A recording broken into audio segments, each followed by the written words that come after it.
if you could coach every struggling agent on one mistake that you see repeated over and over again, what would that be?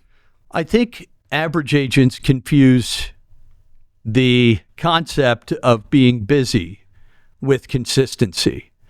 You know, it's easy to look busy or feel busy in this business, but those that truly succeed are consistent with their prospecting.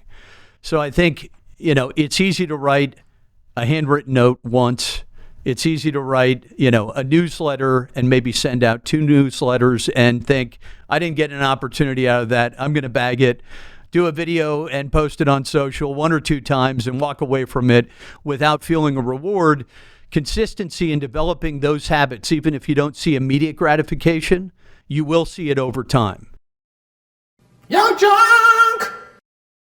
Hey everybody, this is Jason Ostrowsky, and welcome to another episode of the Everything Real Estate Podcast. What if you could step back and view the real estate industry from 36,000 feet? What patterns would you see?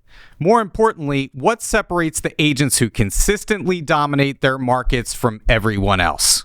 Today, I'm joined by Brad Patt, Regional President of Berkshire Hathaway HomeServices, Fox & Roach, and the Trident Group. In his leadership role, Brad has a front row seat to the daily habits, mindset, and business strategies of many of the most successful real estate professionals in the industry.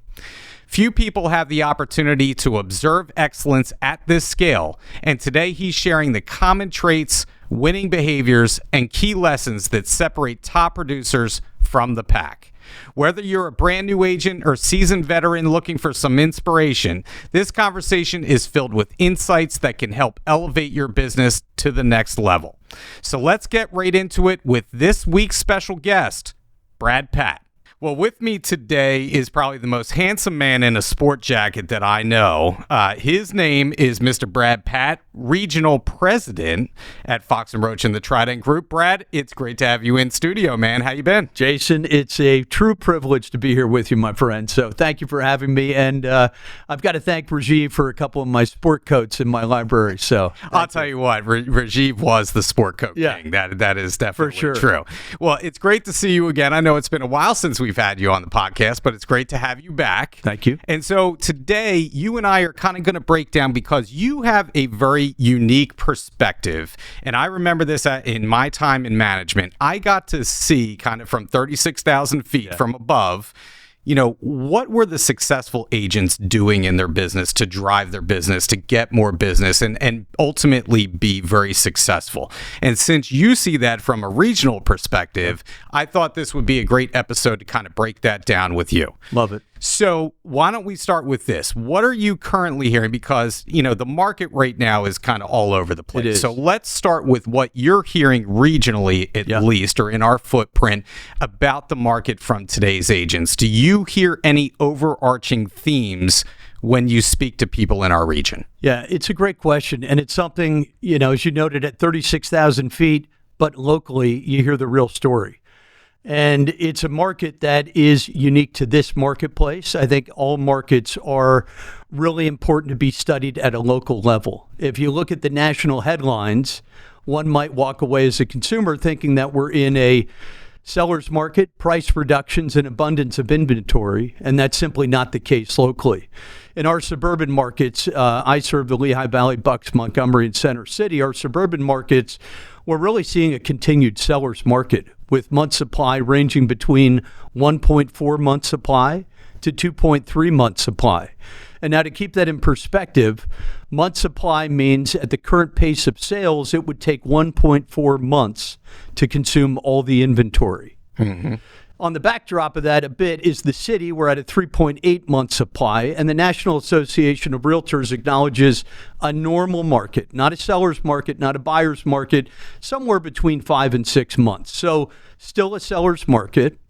I think it's very important, though, that sellers keep in mind when they're preparing their home for market that they price it effectively. 100%. 100%. I think as buyers, you know, look at interest rates, look at affordability, buyers are a bit more selective than they might have been historically. So it's important to the buyer community that the property be well priced, well staged, and, you know, from a seller standpoint, that they put care in how they launch the property on the market and truly leverage the open market and all the marketing assets that a true professional can provide. So the market, nationally may be more of a balanced market, or in some locations, a buyer's market. We're still very much in a seller's market, but a price-sensitive market. And I really believe in letting the market dictate the value. So you put it on at a responsible price, and the effective price that the market yields will be found. I think you nailed I think you hit the mark with what you're saying in terms of pricing it sharply. Yep. Buyers are more discerning, which is absolutely true in the buyers that I've been working with. I feel like the buyer's mindset is, if I'm going to pay 6.5, 6.75 in my interest rate, then I want a home inspection again. They're trying to claw back that leverage. Yeah. They're willing to pay a premium if they see the value there. Amen. And that's where pricing is really, really important to what we do in the day-to-day. Yeah, and I think, coming back to pricing, to price the property at market and let the market dictate the actual value, I see more frequency of sellers getting over-ask in that method versus pricing slightly above the market and the property languishing for a period of time. Without a doubt. I feel like even if you overprice by, say, $25,000 on a, everything's on a scale, right? Sure. So let's just say $25,000 on a $600,000 home. You see less showings, less offers, and less of what the seller wants to see, in terms. Yeah. So as region president, you have the unique opportunity to observe agents day to day. Yeah. So from your perspective, what are the biggest differences you notice between agents who consistently dominate their markets and those who simply survive in their market? Yeah, I mean, that's a fundamental question of success in our industry. Isn't it? Yeah. It truly is. Yeah. And I think that the top producers I witness and I see frequently that are year in, year out, likely achieving more sales this year than they did the prior year, they're not waking up wondering what they're going to do with their day. They're waking up with a clear plan of how to execute the business. They start the year with a business plan, or at minimum a goal. They follow that pipeline of business through the year, tracking all their fundamental key metrics. They understand their current listing inventory, their future listing inventory, cultivating those future listings. They track their current pipeline of pendants and make sure that, all ducks are in a row in those transactions. And they know exactly where they stand year to date on closed units, closed volume, and closed gross commission income. And they keep in tune with that throughout the year. So, I think it's really approaching the business as a business and knowing what the daily greatest return on investment activities need to be to keep that funnel filled. Well, there's someone in my household that I think her name is Ann Tulloch. I might know her and, to a degree. She may say that I have an unhealthy obsession about my numbers. And I, as listeners of this podcast probably know, I do keep track daily. I am looking at my numbers, looking at my production, looking at my warm list, looking at my transactions. Where is the business going to come from 3 months from now? Yep. What am I doing in my pipeline? You are so right that once I started doing that in my own career, because early on I was kind of scattershot and all over the place. And once I really honed in on just making a business plan, that changed everything in my career. Yeah. Everything. It may seem so simple, but it is absolutely fundamental to what we do every day. It truly is. And that is a pivotal moment that you achieved. Mm-hmm. And you saw it like a beacon, that it truly changed your trajectory. I think, unfortunately, average agents manage transactions and elite agents manage a business. Yes. And they, again, approach it as a business. That's a great answer. So when you look at the very best agents in our company, are there 2 or 3 habits that almost all of them share regardless of their personality, experience, or the market that we're in? I think elite agents, do 3 things very well. They invest in relationships constantly, nurturing their client base. Nothing gets in the way of that prospecting moment. They protect their schedule. What's in their schedule is what's going to happen that day. An emergency with a transaction's not going to defer them from prospecting and continuing on the path that's going to cultivate the future pipeline. And I think they protect their mindset. They think about their work-life balance. They invest in their education about the industry. They invest in their personal well-being. You know, you and I are members of FitFox Tribe. It's been a little quiet these days, and we need to be sure that we're taking care of ourselves first and keeping that mindset, you know, optimal. I agree with you. And, you know, I think one, if I could just be, you know, completely honest, I think one of the things that I have to manage in my own life is burnout, right? Because I feel like it's just go, go, go, go, go. And then I look up and it's 3 months later. And some of my personal relationships have suffered. Some of my friends are mad at me. Some of my relatives are mad at me that they haven't seen me. And so you're so right. I think you do have to find that work-life balance and do your best to take that personal time when you can. We all have, you know, personal capacity, whether that's time spent at work, time spent in our personal lives, in our relationship. It's critical that we be mindful of, to be our best selves at work, we've got to have the right mindset in all aspects of life. I don't have the silver bullet. I'm still trying to figure it out. But, you know, it's critical that we think and act that way, that we preserve our mindset and protect it. Agreed. All right. So you've seen agents in similar markets with similar resources and even similar opportunities to produce dramatically different results, right? So what separates the agent who closes, say, 5 transactions from the one who closes 50? I think, again, 5-deal agents ask, what do I need to do today? And 50-deal agents ask, what systems do I need to improve today? I think working globally on your business and having, for example, standard operating procedures as it relates to, I've got a buyer call, I'm going to be going out on a buyer consultation. I want to demonstrate my absolute value as an independent agent or a team. I've got a standard operating procedure with a checklist of questions I'll ask that buyer, presentation items about my testimonials, my resume, and I know what I'm going to do. It's not recreated each and every time. Same holds true for a listing presentation. Same holds true from the moment an agreement goes under contract through settlement. I have an SOP for all of that.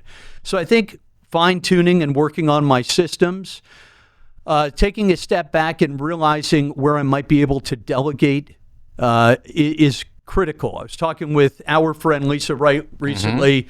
She runs a number of great training opportunities and collaboration opportunities with numerous agents. And one thing that she's really been touching on is capacity. We all have, again, a limit of capacity.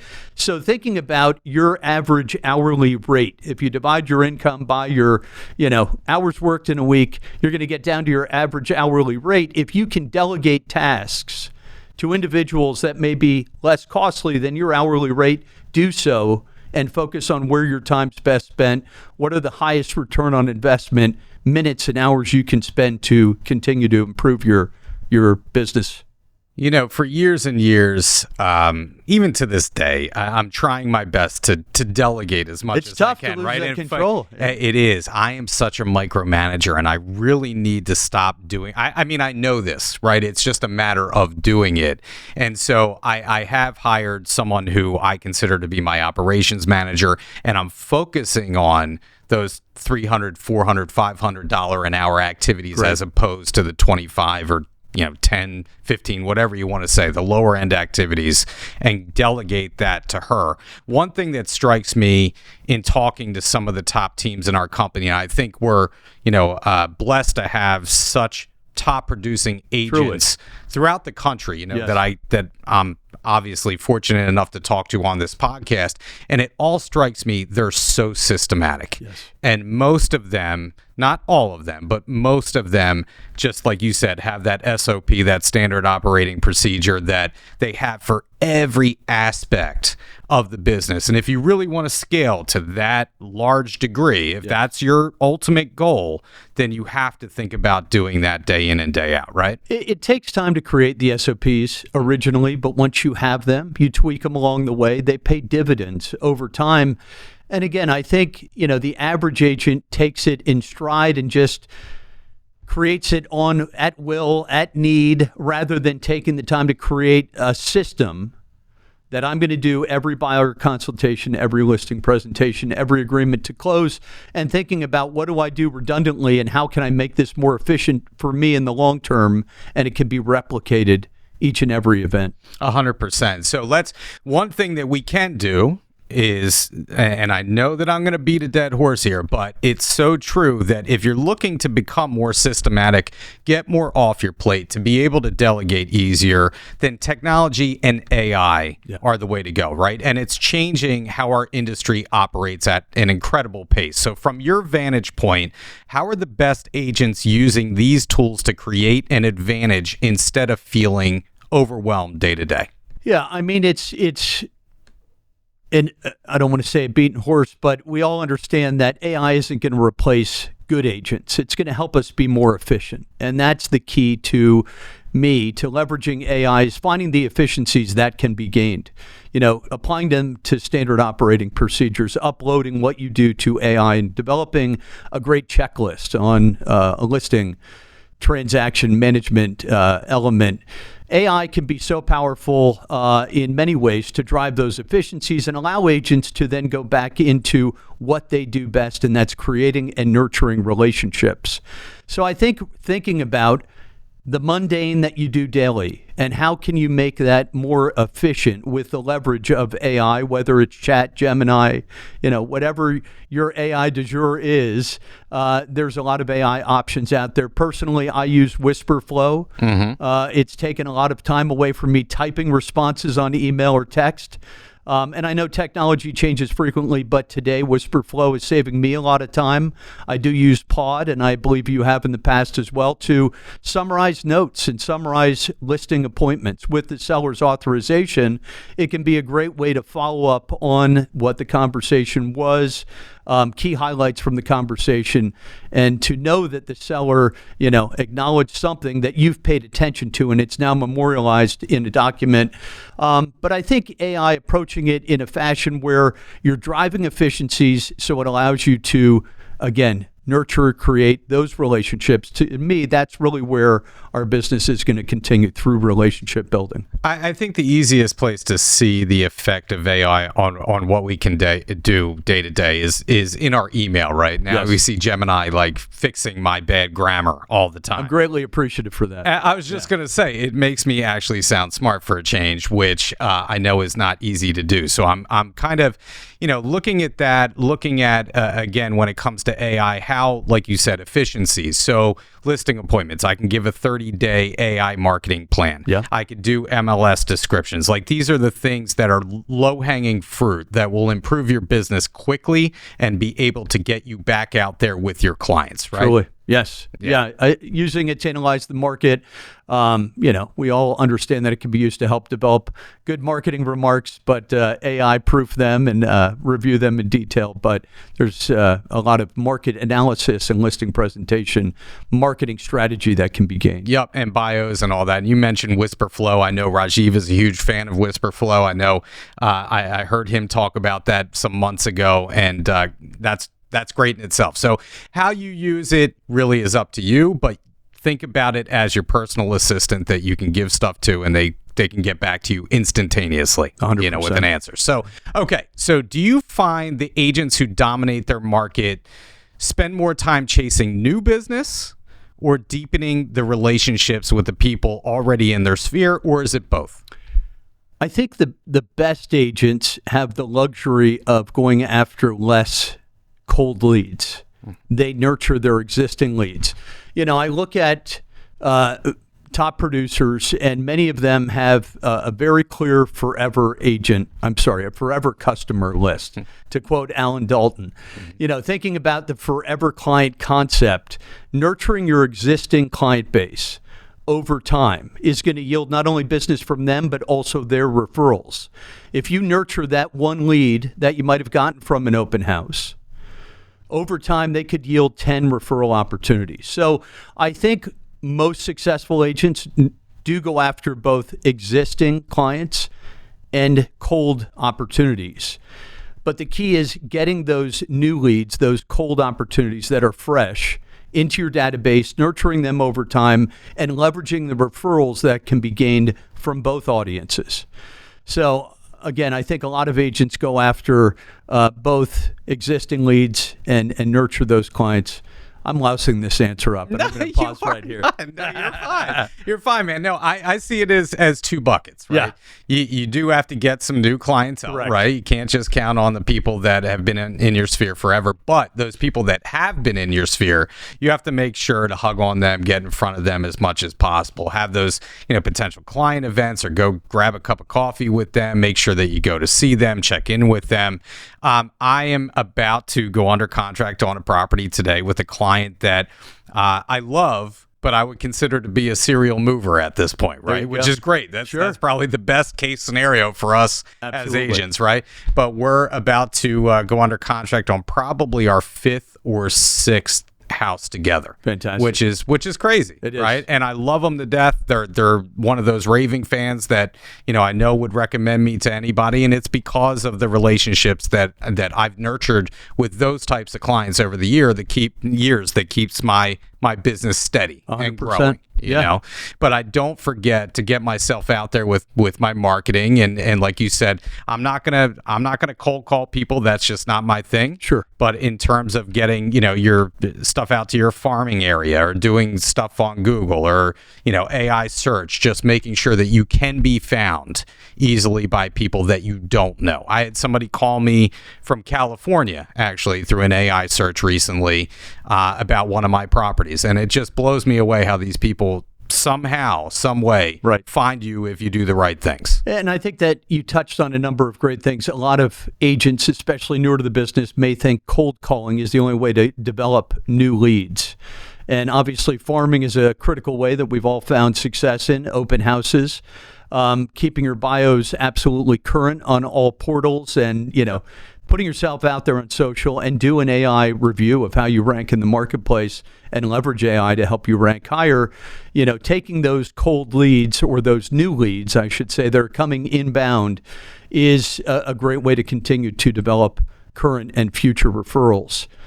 So it's just critical, I think, that we pay attention to nurturing our existing client base, and then also seek out ways to add to that database and nurture those leads over time. Well, as well as I do, being around the business as long as we've been around, that there's no magic bullet. There's 100 different ways to become a successful real estate agent. So if you could coach every struggling agent on one mistake that you see repeated over and over again, what would that be? I think average agents confuse the concept of being busy with consistency. It's easy to look busy or feel busy in this business, but those that truly succeed are consistent with their prospecting. So I think, it's easy to write a handwritten note once. It's easy to write, a newsletter and maybe send out 2 newsletters and think, I didn't get an opportunity out of that. I'm going to bag it. Do a video and post it on social 1 or 2 times and walk away from it without feeling a reward. Consistency in developing those habits, even if you don't see immediate gratification, you will see it over time. So doing those kind of mundane tasks that don't sound very sexy but are critical to every successful agent's success is really where I see the difference, is that those, the agents at the top are doing those mundane tasks day in, day out. They're reaching out to their client base. They're not seeing an immediate return. And as an individual, you touched on it. I was never a cold calling individual when I was an active practitioner. I loved writing handwritten notes. Today, I do video texts to check in with great real estate professionals such as you.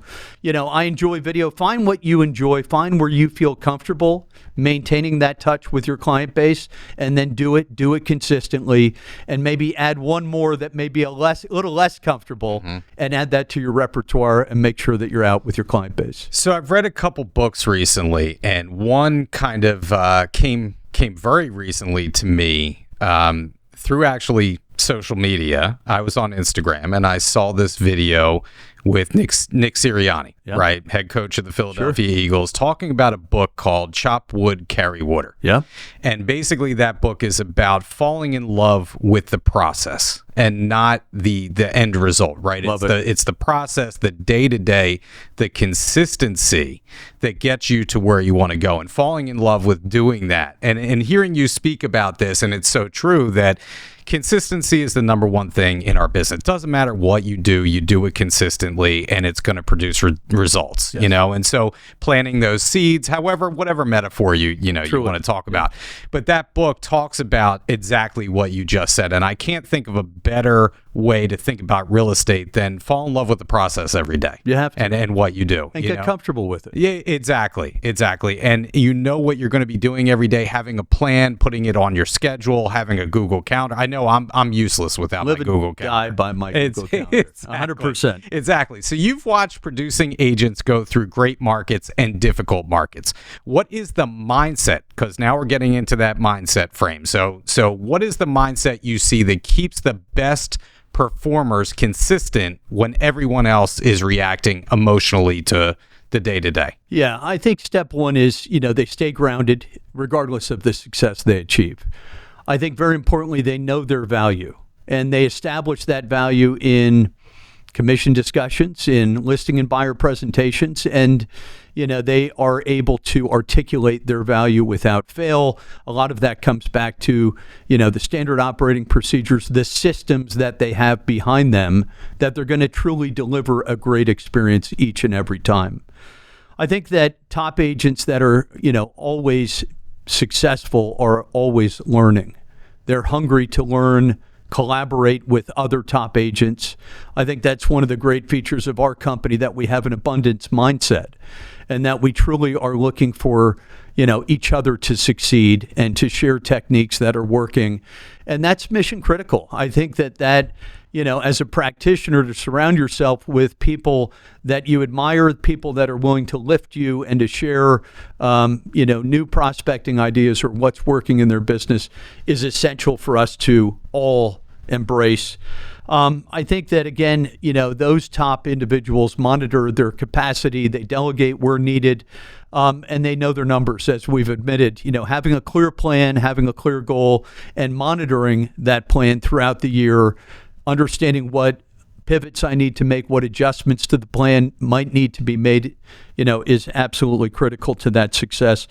And I think very importantly, they don't let today's transaction, if there's a fall through, if they didn't get a listing, it doesn't bother them to any great degree. They move on, they've got a plan, and they know that this is a long game.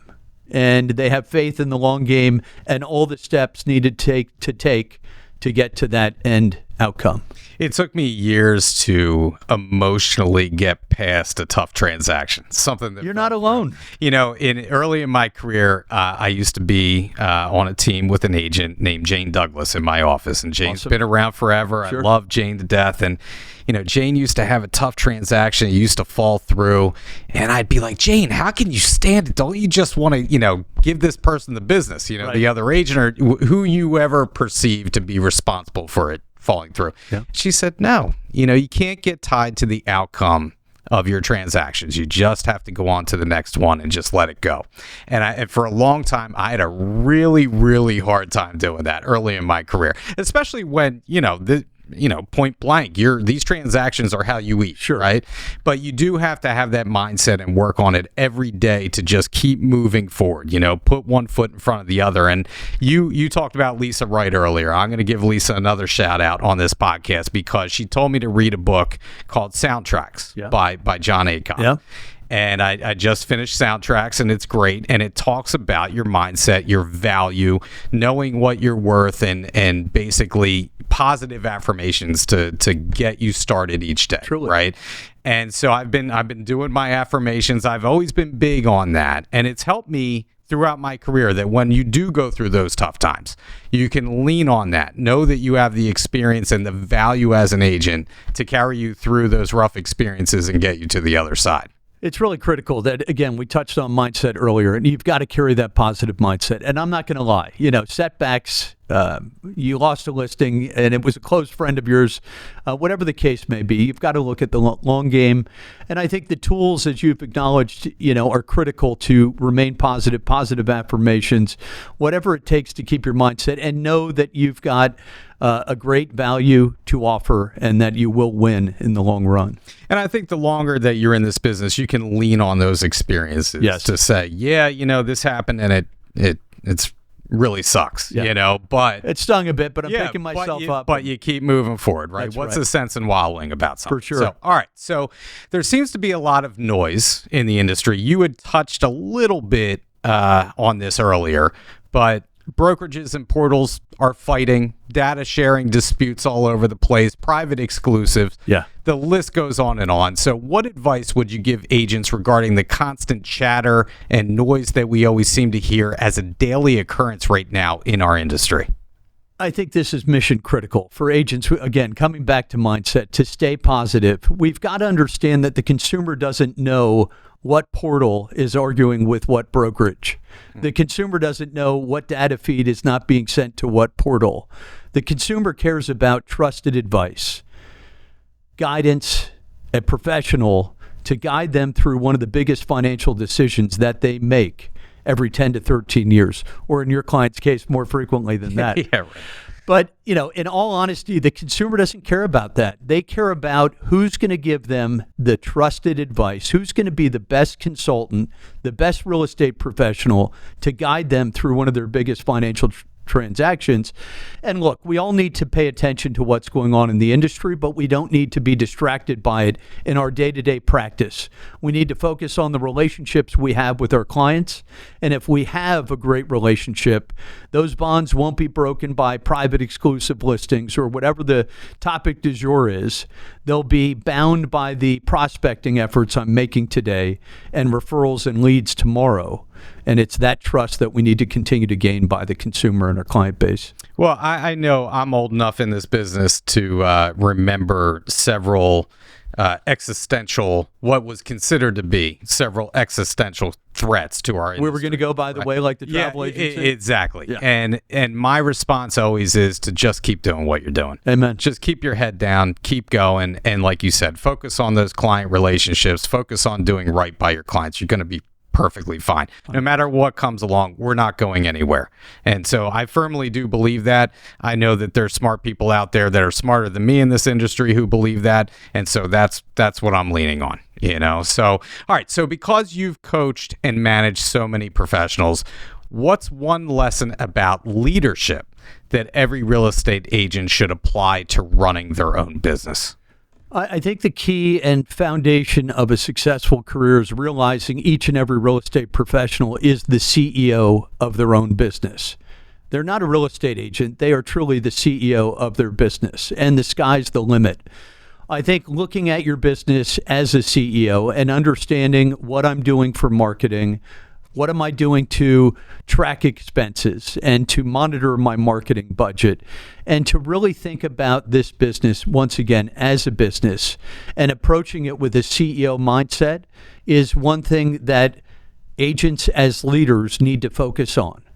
I think, as I look at the landscape between average agents and top producing agents, those top producing agents truly understand what their margins are on their marketing budget, what their expenditures are, what they're doing to, create the greatest return on prospecting investments, how they're cultivating relationships with clients, whether it's a customer appreciation event or multiple or gifts at variety of holidays with pop-by items.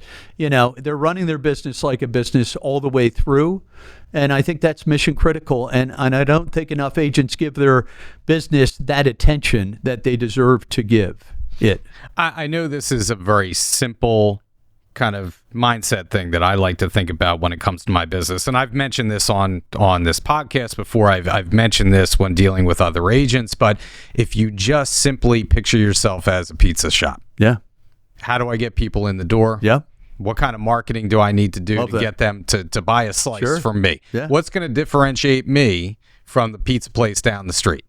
And I always like to think in those terms because, like you said, like we don't think of ourselves as a legitimate business. Yes, we're a business, but conceptually, if we just think of ourselves as, a brick and mortar retail shop, like how are we going to get people in our door, right? It's a great analogy. Yeah. Yeah. So I like to do that. It really, truly helps me think about what I'm going to do next. Do you enjoy pizza, Jason? I love a good slice of pizza, but my carb load on a daily basis is probably not where anybody should want it to be. You know what I mean? All right. So if we have this conversation again 5 years from now, what skills do you believe will define the next generation of dominant real estate agents? I think it really comes down to the foundation of success. Nothing changes in real estate when it comes to relationships. I think today, 5 years ago, 5 years into the future, it's all about cultivating relationships. Will AI impact our business? I think it'll drive efficiencies. It won't replace the human touch. Technology to me is going to continue to be a commodity, but trust will be a premium. I think the more that you can position yourself as a market expert, the more you reach out to your client base with care and professionalism, acknowledging what is going on with the market, being the resource for market statistics, and truly cultivating those relationships over time, that will go unchanged 5 years from now. Yeah, and I think to add to that, the younger generation, who is typically the most tech savvy that we see out there, has access to all this information. Truly. They are the ones that want a genuine human being. Isn't that amazing? The most to advise them. Yeah. And so we're not going anywhere, and I think, like you said, 5 years from now, the efficiencies will be greater, hopefully. Absolutely. Hopefully we'll be more systematic in what we do day to day, but that's not going to change our relationships and what we do. Agreed. All right. So from your 36,000 foot view, if every realtor listening could commit to changing just one habit this week that would have the biggest impact on their business over the next 5 years, what would you tell them to do? I'm a big fan of Darren Hardy and his book, The Compound Effect. And he has a great daily email that you can subscribe to called the Darren Daily Email. But in Darren Daly's Compound Effect book, the simplicity of doing positive actions daily compounded over time, writing one more handwritten note each day, writing one more video check-in or developing one more video check-in, reaching out for a referral request each day. That compound effect over the next 10 years would be profound if an agent took that into action. So it's really those simple daily actions that get negated by the gotta minutes, the urgent and not, the important, that I think impact too many agents. If you stick to your efforts daily, your prospecting efforts, and you make one more simple effort compounded over time, that's going to yield profound results for you into the future. That's that plus one that we used to talk about, right? And I like to think about that too. What can I do extra today? Just one more thing extra that'll drive my business and do right by me, right? And what I'm trying to achieve. I think all too often, Jason, agents are looking for a silver bullet that's going to change the trajectory of their business. And the more I look at the landscape of our industry, those that are successful are, again, tweaking their systems, but they're not doing anything outside the ordinary. They're reaching out to their client base. They're doing what many may consider the mundane or the boring, but they're doing it with consistency, and the results do follow. Absolutely. I mean, the proof is in the pudding. You can see it time and time again. Like you said, you have access to all these agents and what they're doing. And many of them do vastly different things. Truly. With their business. But it's that consistency and going that extra mile to make sure that they're working on their business every day. Yeah. All right. So before we get out of here, yes, little birdie told me that you are currently watching 80s movies with your daughter. Is that accurate? Yes, it is. So we're going to do a bonus speed round to end this podcast together, and I hope you're up for it because these are very challenging questions. I can imagine they will be. Okay, so I'm going to start it off. You don't think about it too hard. Yeah. All right, just Go whatever back, comes put to my mind. 80s cap on, and we'll get back into the mindset. All right, so I'm going to ask you, favorite 80s movie? Fast Times at Ridgemont. I love it. I love it. Great start. All right, favorite 90s band? Ooh, In Excess. Oh, I love it. All right. You and I are going to be best friends. There we are. At the end of this podcast. That's All right. Name one irrational fear that you have. An irrational fear that I'll go first. I'm going to tell you mine. Mine is deep water. I do not like being in an ocean, deep water. This scares me to death. This is a good one. I used to go spelunking, cave diving. Get out. Are you serious? Out by Crystal Cave out towards Kutztown, Pennsylvania. Wear a little light, climb into these caves, cruise around. We were probably 18 years old. Today, I'm slightly claustrophobic, and there's no way on earth you would get me back into one of those caves. That is a great one. I love that. All right, so the age-old question, is a hot dog a sandwich? Ooh. Well, it's a questionable meat, that's for sure. I think you can slice and dice it either way. You can put it in a roll, make it a sandwich. I think it's a standalone meal for many. Yeah. I think it's its own thing. I can't commit to it. I don't know that we want to know what it is, but it tastes pretty darn good when it's well done. That is very true. That's very true. All right. So is Die Hard a Christmas movie? It is to me. Excellent. Yes. Love it. Yes, along with Christmas Vacation, which happens to be my favorite movie Christmas Vacation is a great one. So every year I have a client event, and we want to do a holiday movie every year, and I desperately want to do Die Hard. I think you for should. the kids involved, well, depending on the audience. If it's age appropriate. Maybe we have an adult screening of Die Hard separately. I don't know. All right, so next one. Cilantro, delicious or disgusting? I'm not a big veggie guy, so if it's hidden well enough, I guess it can be delicious. Well, it doesn't taste like soap to you. Is that fair to say? When it's immersed in other ingredients, I don't really take note to it, but I wouldn't eat a stick of cilantro on its own. Okay, fair enough. All right. Since you have kids, what's your favorite slang word or phrase you've learned from your children? Dad, you are so... fill in the blank. There's a number of them. See, I think of Riz when it comes to you, I don't get Riz, that's for sure. I'm sorry I don't have a better answer to this. I'm so used to eye rolling, which is nonverbal. Yeah. It's a good question. I think you need to think on that one because my son talks about his fit on occasion. Oh, Okay. All right. I assume that's his attire, but well, I tell you, I am so anytime that I consider myself still youthful or young, I'd like to, I just listen to someone who's like 18 talk. Yeah. And puts it in perspective. Then I feel Jason. very old. Yes. All right. Imagine how I feel then. Well, let me ask you this one. Who's the funniest person at Fox and Roach? Oh, wow. Could be Rick Martel. Rick is a pretty funny guy. Bob Kelly's got a great sense of humor. Bob cracks me. And Jason, you're up there as well, man. Thanks, brother. Yeah. I appreciate that. Yeah. All right. Who would you answer with that? Oh man, I don't know. There's so many, just there's awesome. some good dry humor. I will tell you, one of our prosperity people cracks me up, and that's Jake Cole. I've heard humorous responses from Jake that I talk to. Yeah. I can go with that. It's because he's out there. I love him. All right. Favorite convention city and why? Nashville, by far. Love the music, love the vibe, good food. I'm not a big Vegas guy. I don't gamble, so Nashville would be top of the list. And it's on the East Coast. Yeah, I think I might join you on enjoyed that as one. well? I love Nashville. Anyway, Brad, I just want to, obviously thank you for coming on the podcast. It's always good to do this with you.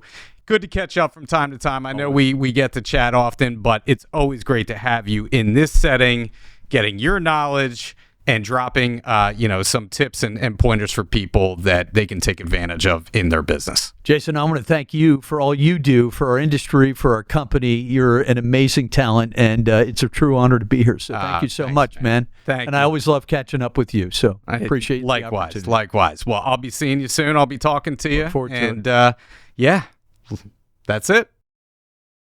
Yo, Junk!